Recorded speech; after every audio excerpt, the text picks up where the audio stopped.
Hello and welcome. Before we begin, feel free to subscribe and let us know in the comments. Where are you watching from, and how are you feeling today? Your presence here truly matters.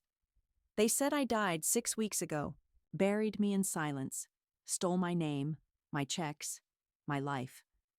But the dead don't wait in line at the post office. The dead don't feel the burn of betrayal in their chest, or the keys trembling in their hand. I came back. Not to forgive, but to be seen.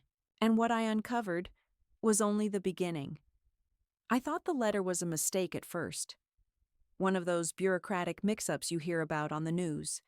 Some poor soul declared dead by a fat-fingered clerk in a basement office in D.C., but the envelope had my name on it, my address, and that unmistakable government seal in the corner. I opened it slowly, like it might bite. Notice of benefit termination due to death. It read in bold black type. My full name, Helen Margaret Wallace. Date of death listed as 6 weeks ago, Tuesday. I stared at it for a long time. I reread the date. Then I looked around my kitchen, half expecting something to flicker, for the air to shift, for the walls to remind me that ghosts don't drink tea or turn on the heat. But the kettle was still whistling. My slippers still squeaked against the linoleum, and my dog-eared calendar still insisted it was Thursday. I was very much alive, just apparently the only one who knew it.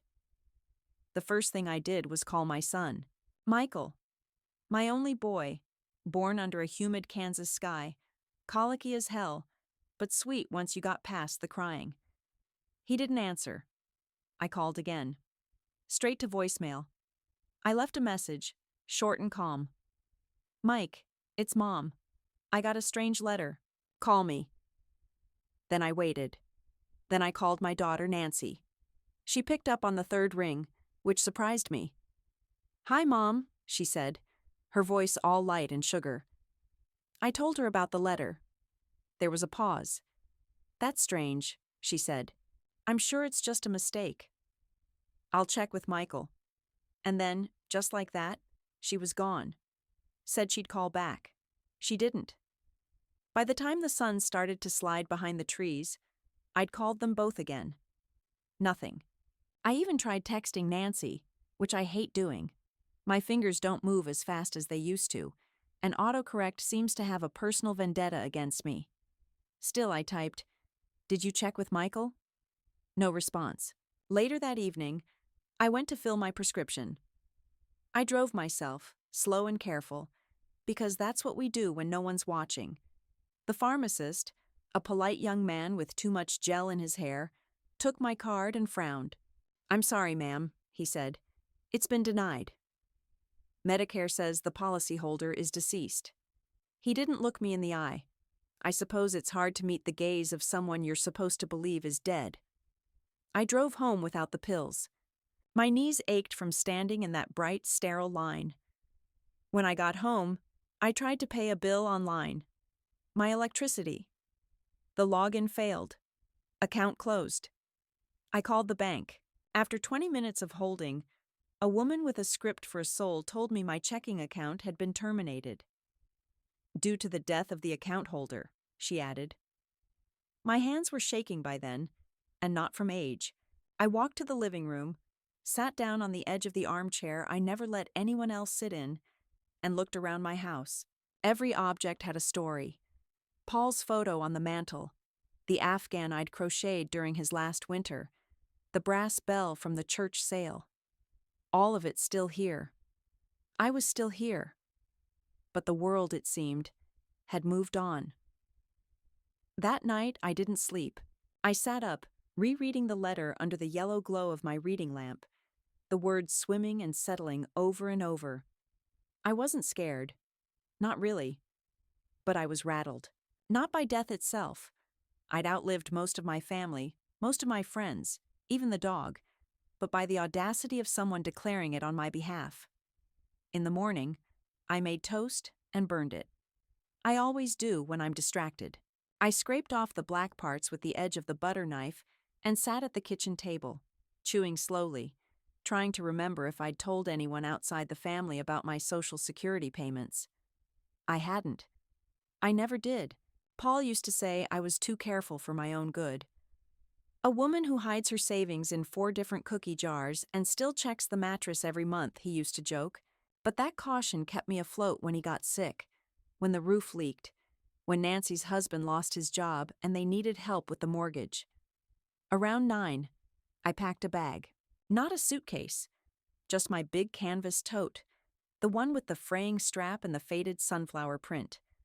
I put in my ID, every piece of mail I'd received from the government, a notebook, my checkbook, and a pen. I zipped up my cardigan, locked the door behind me, and walked to the bus stop.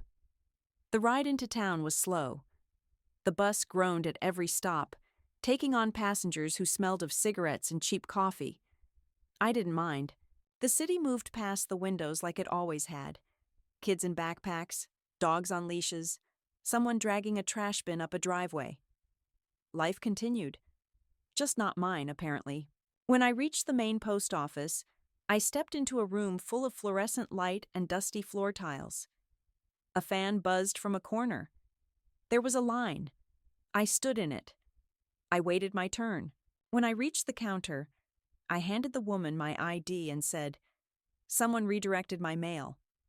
I'd like to know who. She looked down at the ID, then up at me. Her face changed in an instant. "Oh my God," she said. "We thought you were—" She didn't finish. "Wait here." She disappeared into the back. I stood there, gripping the edge of the counter, heart pounding. Not from fear, but something sharper. She came back 10 minutes later with a stack of envelopes and a form.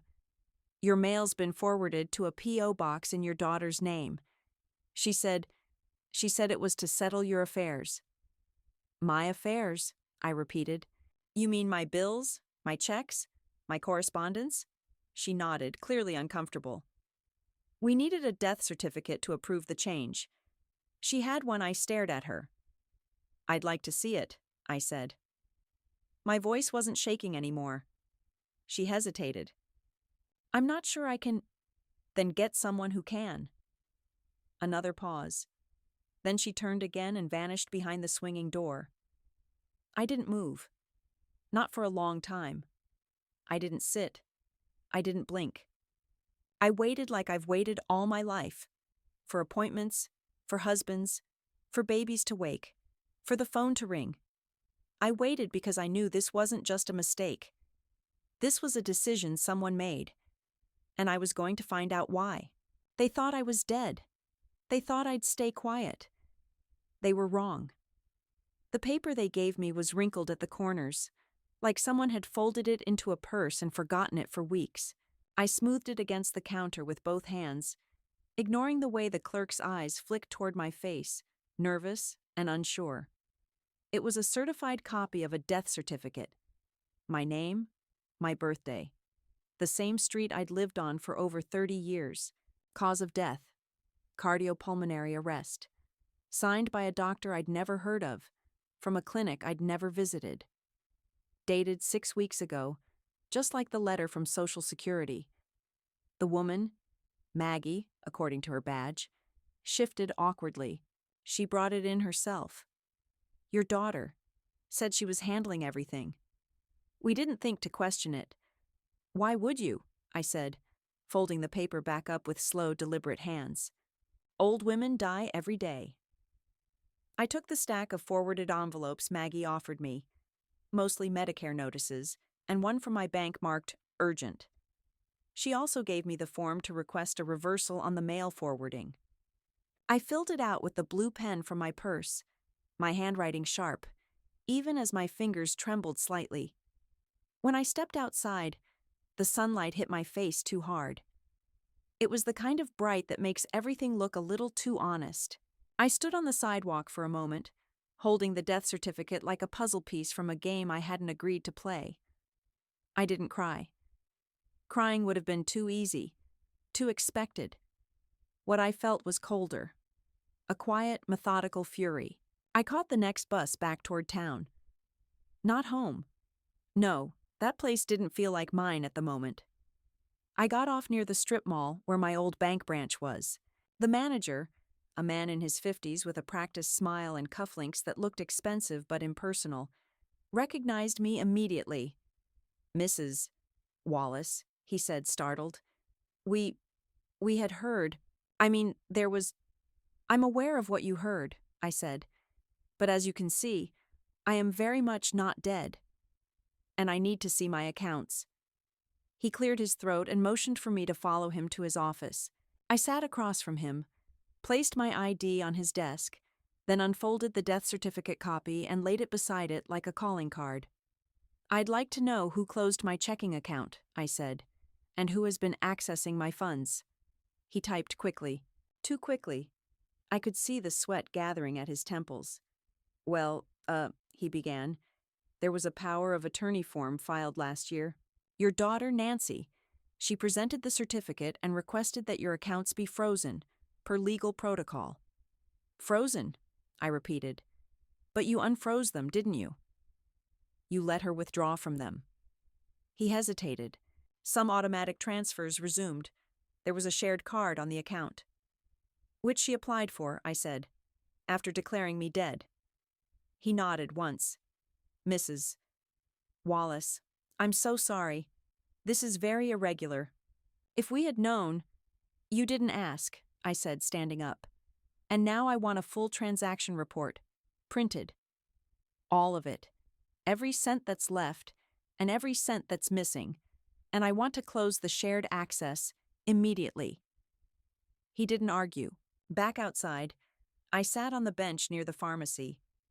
A woman walked by with a baby strapped to her chest, humming something tuneless and soft.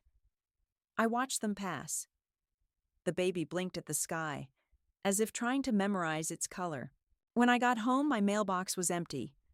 Not the kind of empty it gets after a quiet Tuesday, but bone empty. Even the circulars were gone. I stood there staring at it. Someone had taken my mail. Again. I looked up at the porch, then to the small camera my son had installed for my safety. I knew now it wasn't for me. Inside the house, I walked from room to room as if seeing it for the first time. The kitchen table had a fresh scratch I didn't recognize. The framed photo of Paul and me at the lake was missing from the hallway. My guest room closet door hung slightly ajar. It hadn't been like that when I left. I was sure of it. I checked the lock on the back door. It hadn't been broken, just used. The thing about being alone as long as I've been is you learn to notice absence more than presence. A drawer left slightly open, a cushion moved. The silence left behind when something is gone. It's a language all its own. My house was trying to tell me something. I made tea, real tea, loose leaves, not the bags my daughter buys in bulk, and sat by the window with the transaction printout from the bank. Line after line of withdrawals, all within the last month. Rent, groceries, gas, even an online purchase, an expensive stroller from a baby boutique. Nancy's daughter, my granddaughter, had just had a child. I hadn't even been told the baby's name. They weren't just using my money. They were living their lives as if I had never existed. And they thought I wouldn't notice. They thought I would sit quietly, confused, maybe scared, until eventually the lie became truth. But I had been quiet for too many years. Quiet when Paul passed and no one came to help. Quiet when the grandkids stopped visiting unless I brought gifts. Quiet when Nancy started sending me lists instead of invitations. I finished my tea, rinsed the cup, and set it carefully on the drying rack. Then I went to the bedroom, pulled out the folder from the top shelf of the closet, the one labeled legal stuff, important in my handwriting, and opened it. My original will, my bank authorizations, my medical directives. I placed the fraudulent death certificate on top of the pile like the final straw it was. Then I picked up the phone and dialed the number I hadn't used in years. Law offices of Rachel Nguyen. How may I help you? This is Helen Wallace, I said, my voice steady. I need an appointment. It's urgent. And no, I'm not calling from the grave. Rachel's office was on the second floor of a narrow brick building downtown, the kind with uneven stairs and a buzzer that never quite worked. I hadn't seen her in years, not since she helped me update my will after Paul died. She'd been new then, fresh out of law school, too young to know how the world could wear a person down. But she listened. That's what I remembered. She listened like it mattered. She buzzed me in right away. When I walked into the office, she stood to greet me, eyes wide. "Mrs. Wallace, Helen, good Lord," she said. "I read your obituary." "Well," I said, lowering myself carefully into the chair across from her desk, "you'll be happy to know it was greatly exaggerated." She blinked, then laughed.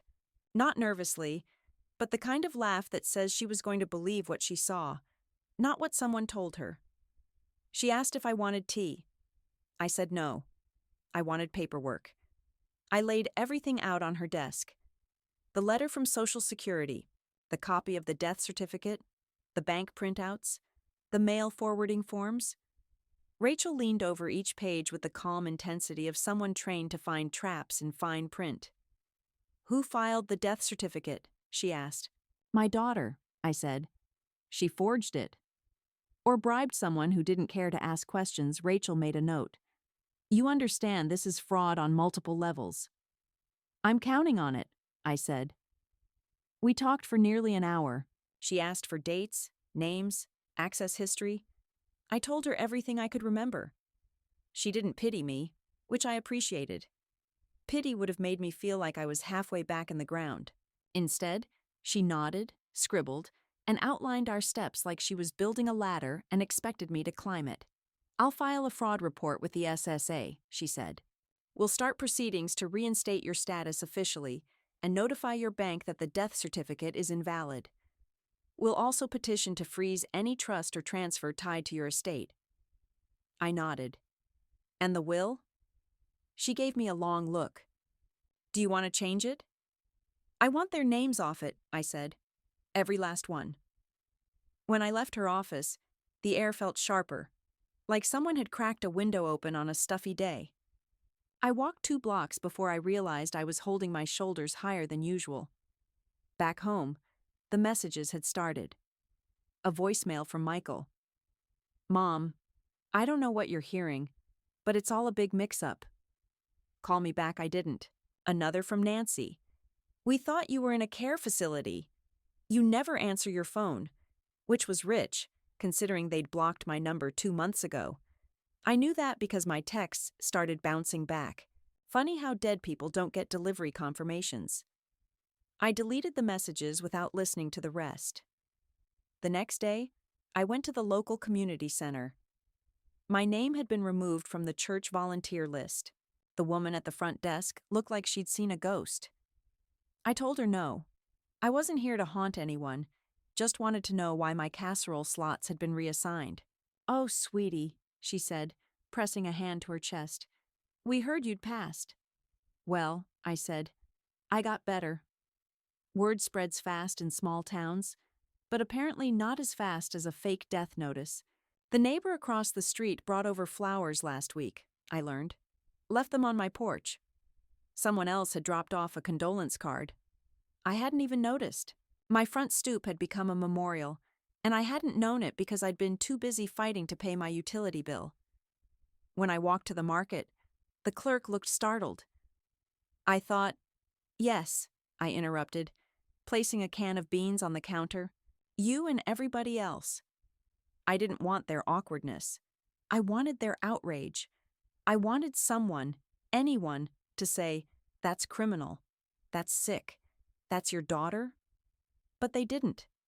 They just smiled, weak and twitchy, like I might disappear again if they blinked. That night, someone knocked on my door. Not loud. Polite almost. When I opened it, Michael stood there in his weekend jeans and the flannel shirt I gave him 3 Christmases ago. He held a plastic grocery bag in one hand and guilt in the other. "Hey, Mom," he said. I didn't step aside. "What do you want?" He shifted. "I thought we could talk. Maybe have some dinner." "I'm not hungry," I said. "And you already ate off my accounts." His face tightened. "This is all a misunderstanding." "No," I said. "A misunderstanding is when you forget a birthday. This was calculated. He ran a hand through his thinning hair. You weren't answering, Nancy thought. Don't say her name like she was just worried. She filled out paperwork declaring me dead. She used a death certificate. She told strangers I was gone so she could take what wasn't hers. Michael looked past me into the house, like maybe if he saw something familiar, he could still pretend this was salvageable. I kept the door half closed. Did you take anything from the house while I was out? What? No, I want the truth. He looked down. Just a few things. Nancy said they were sentimental. You thought I'd be too dead to notice. I closed the door on him, slowly. No slamming. I wanted him to feel the quiet. Then I locked it, top bolt and bottom. In the morning, I met Rachel again. She'd drafted the affidavits. She showed me the SSA response. Tentative, but acknowledging the claim was under review. The bank had frozen the joint account. There'd be a hearing. She looked up at me, eyes serious. They might push back. Say you're unfit. Say you're confused, I smiled. Let them. I've been underestimated my whole life. Let them make that mistake again. We shook on it. Later that day, as I passed the window in my front room, I saw Nancy's SUV cruise slowly down the block. She didn't stop, just kept going, like she didn't know which house to look at anymore. I didn't wave. Let them wonder if I'd haunt them. I was alive, and I was just getting started. The SUV crawled past my house like it was looking for ghosts. Nancy sat behind the wheel, face blank, eyes fixed on the road ahead. She didn't turn her head, didn't slow down enough to pretend it was coincidence. She just drove, steady and stiff, like passing my porch didn't twist her stomach the way it did mine. That suited me fine. I stood behind the curtain and watched her go, arms crossed, tea forgotten on the windowsill. By then, Rachel had already filed the first set of papers. A formal request to the Social Security Administration to reverse the death status. An affidavit, notarized, with my signature and a photo of me holding that day's newspaper like some hostage from a very polite rebellion. We submitted copies of my ID, proof of life, utility bills, prescriptions, even my most recent phone bill with a dozen unanswered calls to my children. It was bureaucratic necromancy, and I was the one crawling out of the grave. The SSA responded faster than I expected. I suppose death makes people nervous when the corpse starts filling out paperwork. A caseworker named Brian called. He sounded young, too many ma'ams, and not enough conviction. We're treating this as a priority case, he said. It appears someone submitted falsified documents. Do you know who might have done that? Yes, I said. My daughter. She used a death certificate to reroute my payments. He went quiet for a moment, and when he spoke again, the ma'am was less sure. That's a federal offense. I know, I said. I'm counting on it. The bank reinstated my accounts, though not without a formal hearing. Rachel came with me, dressed sharp and professional, her bag full of exhibits like we were going to court instead of a folding table in a back office. Michael didn't show. Nancy did, in pearls and denial. She brought a lawyer, too, a man with slick hair and a voice that tried to sound both sympathetic and firm. There must have been a miscommunication, he said. My client was under the impression her mother had been moved to a care facility and had passed away shortly thereafter. She filled out a forwarding request with my full name, social security number, and signed a death certificate, I said. That's not a miscommunication. That's premeditated theft. Nancy sat very still. She didn't look at me, just stared at the edge of the table like it might open up and swallow her. The bank manager, to his credit, didn't flinch. He ruled in my favor, froze the shared card, and issued a formal apology. I didn't want the apology. I wanted the printout that said the money was mine again, every last cent. I folded it neatly and tucked it into my purse like a badge. Back home, I changed the locks. I paid a locksmith in cash. young guy named Diego who didn't ask questions and complimented my rose bushes. I watched as he swapped out the deadbolt, each click of the screwdriver like a nail in the coffin of who I used to be. The soft woman who kept keys for everyone, just in case. Now, there were no spares. That week, I went to the DMV. They hadn't gotten the death notice yet. Bless bureaucracy. But I asked to have a new license issued just the same. When the woman behind the counter asked why, I smiled. "I've come back from the dead," I said. She blinked once, then typed faster. Rachel called 2 days later with news. "The SSA approved your reinstatement.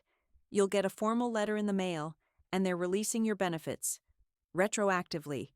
That word, retroactively, it hit like a tide. Everything they'd taken, every cent, every month, they'd have to explain, repay, account for, not just to me, to the government. "They're opening a case," Rachel added. "It's being referred for federal review." I didn't say anything for a long moment. Then I asked, "Can we move to civil action next?" She hesitated, then said, "If you want." "I want." The next day, the house was quieter than usual. Not in a sad way, more like a room that had been aired out after a long illness. I went to the dining room, where I kept my old address book, and flipped through names I hadn't dialed in years. I called the community paper, asked to speak with a reporter. "I'm not giving you a quote," I said when she answered. "I'm giving you a story."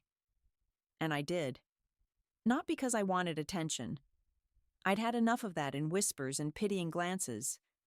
No. I wanted it written down. I wanted someone to read about a woman who refused to stay buried, even when her own children had built the coffin. That afternoon, I drove myself to Tina's diner. The same booth, the same pumpkin pie. The waitress, Kayla, remembered me. "You're the Thanksgiving lady," she said with a grin. "Thought you looked familiar." "I get that a lot," I replied. I sat in the corner with my tea and watched the world move. Teenagers with backpacks, old men with newspapers, a woman scolding her toddler in the parking lot. Everyone alive, imperfect, messy.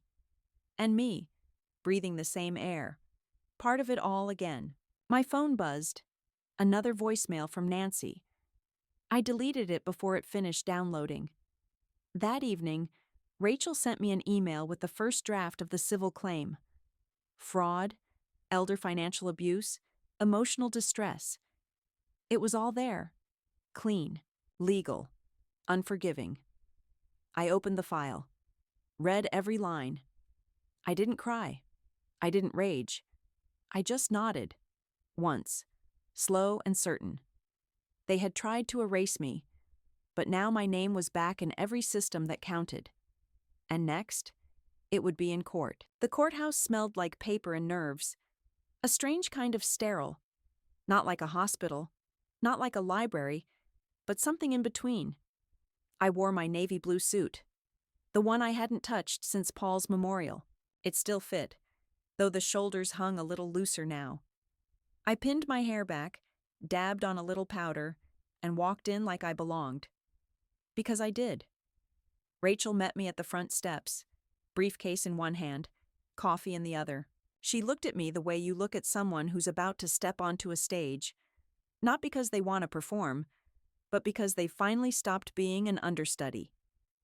"You ready?" she asked.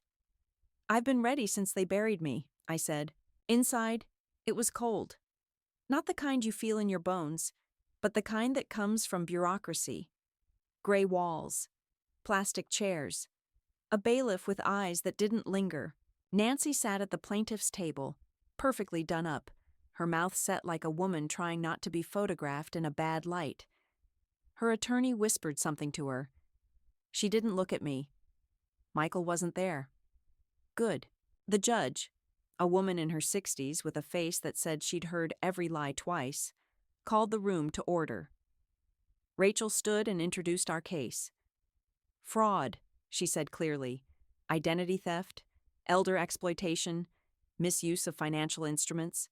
She used words like deliberate and systematic. I watched the judge's expression, looking for flickers, and found none. She was the kind of woman who didn't flinch for anyone. When they asked me to speak, I stood. My knees were stiff, but I didn't let it show. I was declared dead by my daughter, I said, while I was still alive. I lost access to my money, my prescriptions, my name. She redirected my mail. She submitted forged documents. She took my Social Security checks. Nancy's lawyer objected to the tone. The judge waved him off. I've been a mother for 48 years, I continued, and for most of those years, I thought loyalty was the same as love. I kept my mouth shut. I paid bills I shouldn't have. I babysat when my back said no. I let myself be erased a little at a time. But when they tried to finish the job with a death certificate, I decided I wasn't going to be quiet anymore. I sat down. My hands didn't shake. Not even a little.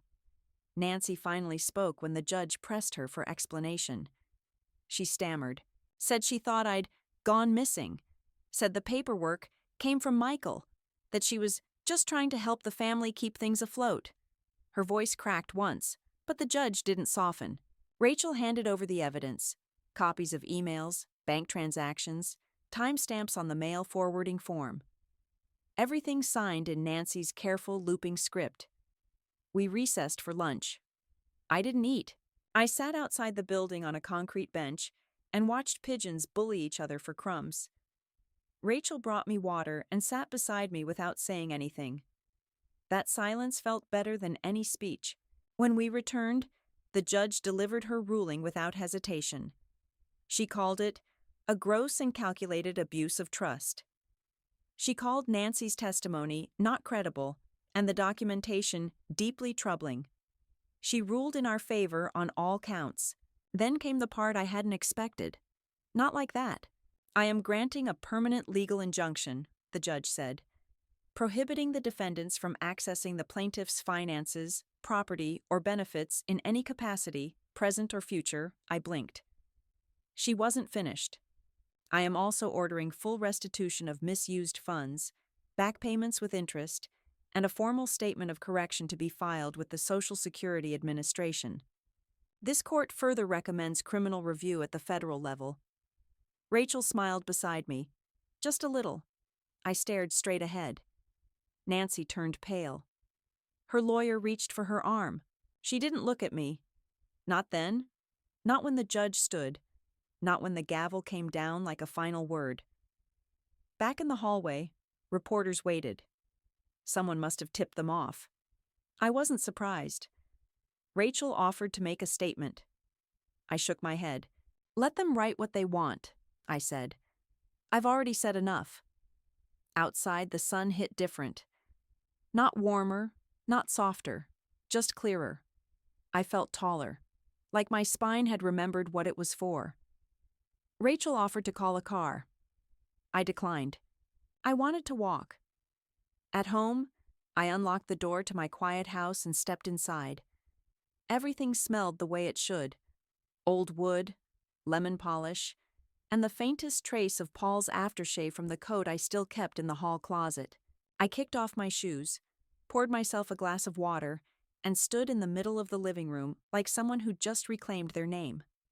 The phone rang. I let it go to voicemail. Then I pulled out the envelope the court had given me. Certified ruling, embossed and everything.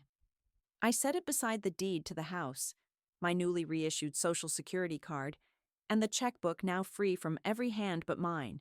After dinner, I dug out the travel brochure I'd picked up months ago. Florida.